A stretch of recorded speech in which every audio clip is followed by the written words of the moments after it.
함께 나눌 하나님 말씀은 로마서 1장 13절부터 15절까지 말씀입니다.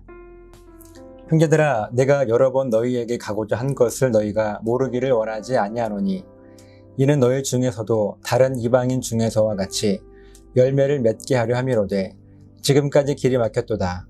헬라인이나 야만인이나 지혜 있는 자나 어리석은 자에게 다 내가 빚진 자라. 그러므로 나는 할 수 있는 대로 로마에 있는 너희에게도 복음 전하기를 원하노라. 아멘. 지금 바울이 이 로마서를 쓴 이유는요, 이 바울이 지금 복음을 증거하기 위해서 예루살렘을 중심으로 해서 1차, 2차, 3차에 걸친 전도 여행을 마친 상태입니다. 그러면서 이제 땅 끝까지, 당시에 땅 끝이라고 하는 개념이 아마도 스페인을 이야기하는 부분일 텐데, 서바나, 성경은 서바나라고 이야기를 하고 있습니다. 그 스페인까지 가서 복음을 증거할 것이다. 근데 가는 길에 너희 로마에 들러서 로마에 있는 그리스도인들에게 또 복음을 증거할 것이다 라고 하는 그 목적을 지금 현재 로마서 1장에서 다루고 있는 내용입니다. 잠시 지도를 한번 보겠습니다.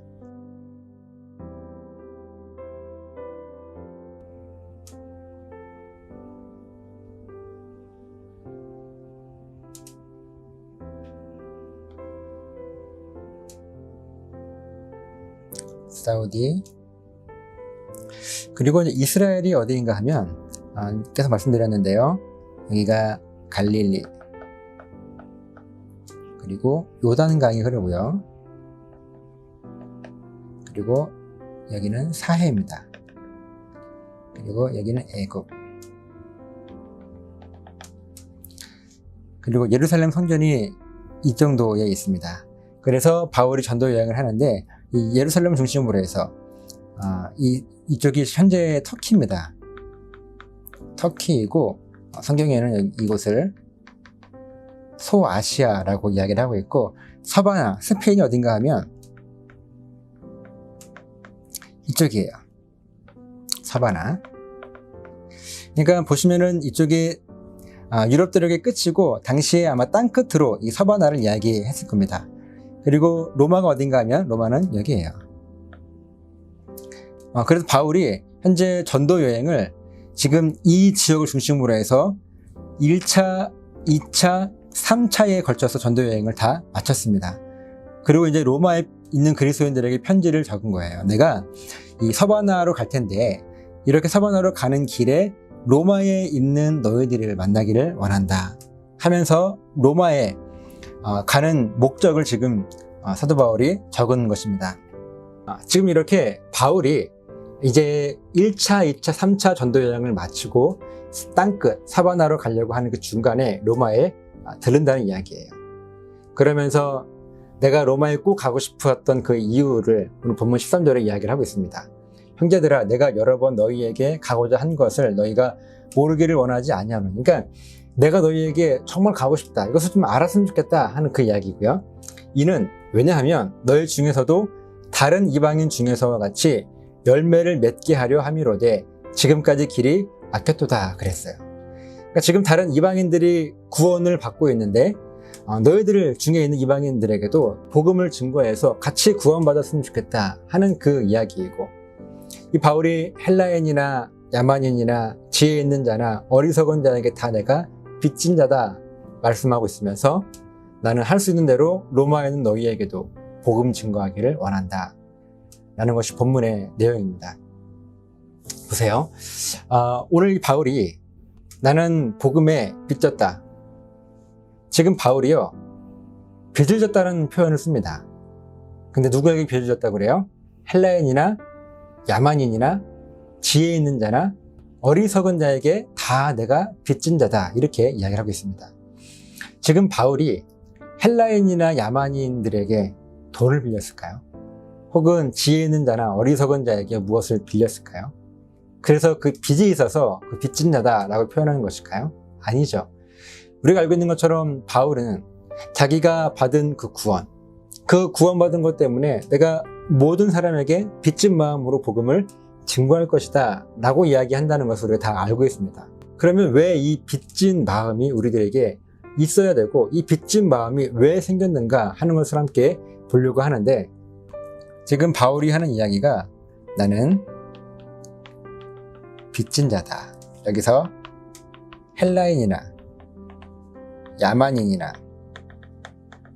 그리고 지혜 있는 자나 어리석은 자에게 다 빚졌다 그랬어요. 이 헬라인이나 야만인이나 지혜 있는 자나 어리석은 자나 무슨 말인가 하면 헬라인은 당시 로마를 중심으로 해서 헬라의 문화권에 사는 사람들을 이야기하는 것입니다. 그리고 야만인은 이 헬라 사람들 이외의 사람들, 이방인들 이야기하는 거예요.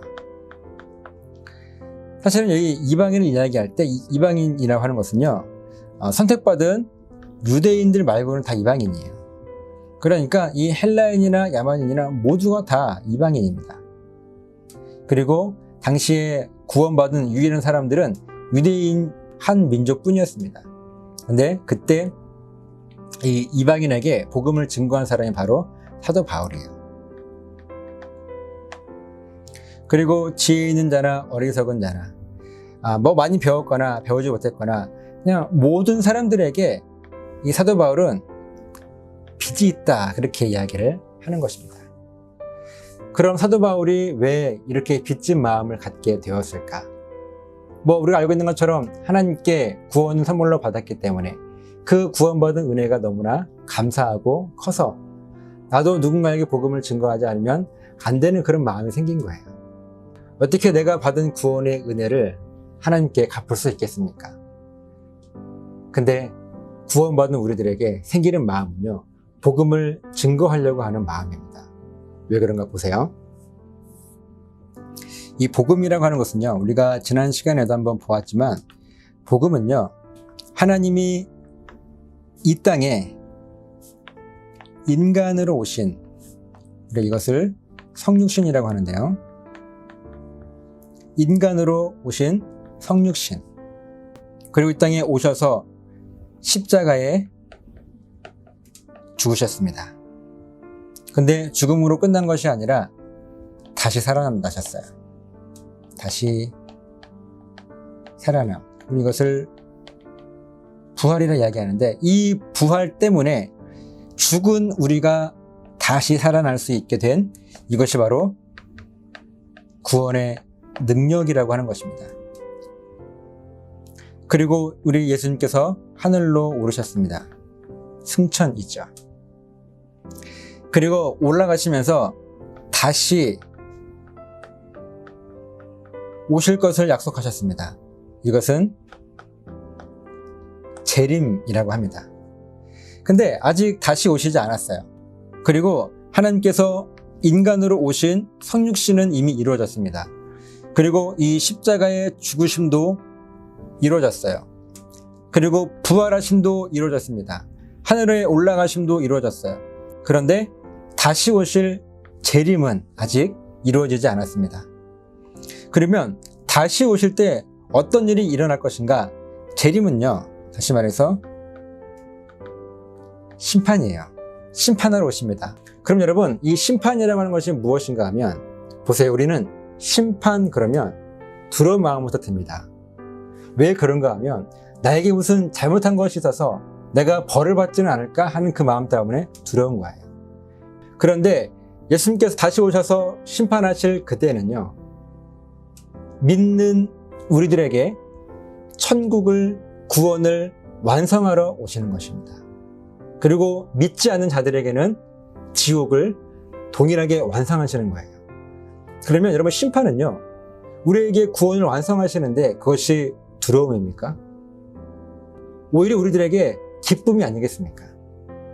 그런데 우리는 심판을요, 두려워합니다. 왜냐하면 성경은 심판에 대해서 우리들에게 기쁨과 감사를 이야기하는데, 많은 사람들이 두려움을 이야기하니까 그 많은 사람들이 이야기하는 것이 옳은 줄 아는 거예요. 우리가 구원에 대해서 성경의 본질을 정확하게 알아야 될 이유가 구원뿐만 아니라 모든 부분에 대해서 성경의 본질로 회복되어져서 성경의 본질을 분명하게 깨달아야 할 이유가 바로 여기에 있습니다.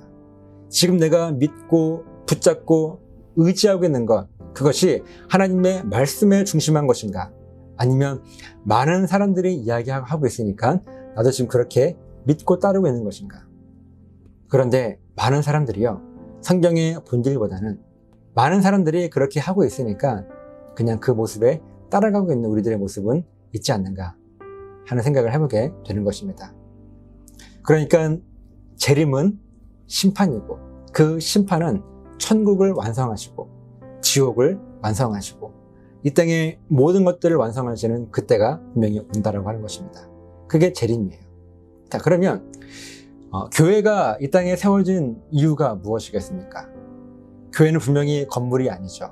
우리 한 사람 한 사람이 교회입니다.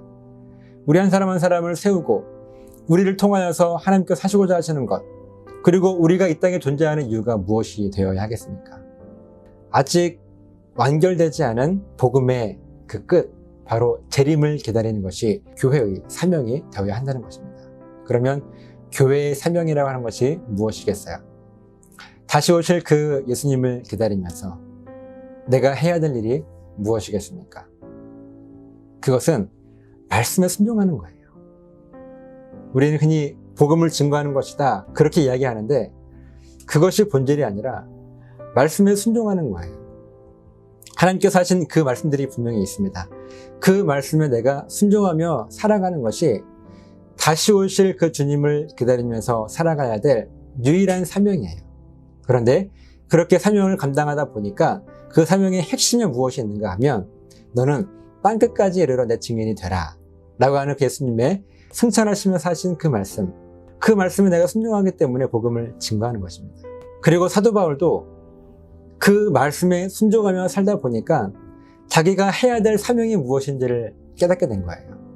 그 사명이 무엇인가 하면, 많은 사람들이 이 복음을 들어야 되고 그 복음을 듣고 구원받는 것을 통해서 더 많은 하나님의 사람들이 하나님을 예배할 수 있도록 하는 그 일이 자기의 사명인 줄 알았던 거예요. 그래서 죽음의 위협을 무릅쓰고 복음을 들고 수많은 지역에 복음을 증거하고 1차, 2차, 3차 전도여행, 그리고 마지막 땅끝 그 서바나까지 내가 복음을 증거할 것인데 그 가는 중에 로마인 너희들에게 복음을 내가 증거하고 가겠다라고 하는 그 말씀. 그러면서 헬라인이나 야만인이나 지혜 있는 자나 어리석은 자에게 다 빚진 것은 내가 말씀에 순종하며 살아가다 보니까 하나님께서 말씀을 통해서 나에게 하시고자 하시는 그 뜻이 무엇인가 보니 복음을 증거하라는 것입니다. 그리고 믿지 않는 자들에게 십자가의 복음을 전하라고 하는 것. 그래서 더 많은 하나님의 사람들이 하나님을 예배하도록 하는 것이 바울의 사명이었어요. 그렇게 말씀에 순종하며 살아가다 보니까 바울의 마음속에 해야 할 일들이 생긴 것입니다. 그것이 하나님께 빚진 마음이 되어서, 이것이 믿지 않는 사람들에게 이방인들을 향한 빚진 마음이 되어서 복음을 증거하는 삶을 바울이 살았던 것입니다. 오늘 저 여러분들의 삶 속에 이런 빚진 마음들이 있습니까? 만약 그것이 없다면 어쩌 우리는 말씀에 깊이 순종하지 못하고 사는지도 모르겠습니다. 하나님 말씀을 묵상하고 그 말씀에 순종하며 살아가다 보면 내가 해야 될 일들이 생깁니다. 그러면 그것은 하나님을 향하여서 빚진 마음이 되고 내가 감당해야 될 사명으로 바뀌어지는 것. 여러분, 오늘 이것이 우리가 재림을 기다리며 교회로서의 사는 삶의 가장 핵심이 되어야 할 것이고, 그리고 예수님의 제자로서 사는 이 땅의 삶에서 내가 감당해야 될 그 사명, 그 사명을 붙들고 살아가야 될 그런 모습인 줄을 믿습니다. 교회인 저와 여러분들이 다시 오실 그 주님을 기다리면서 말씀에 순종하며 살아갈 때 내 마음 가운데 부담이 생기는 것, 그것이 하나님께서 요구하시는 사명인 줄을 믿고 그 사명을 끝까지 감당하시는 저 여러분 되시기를 예수님의 이름으로 부탁을 드립니다.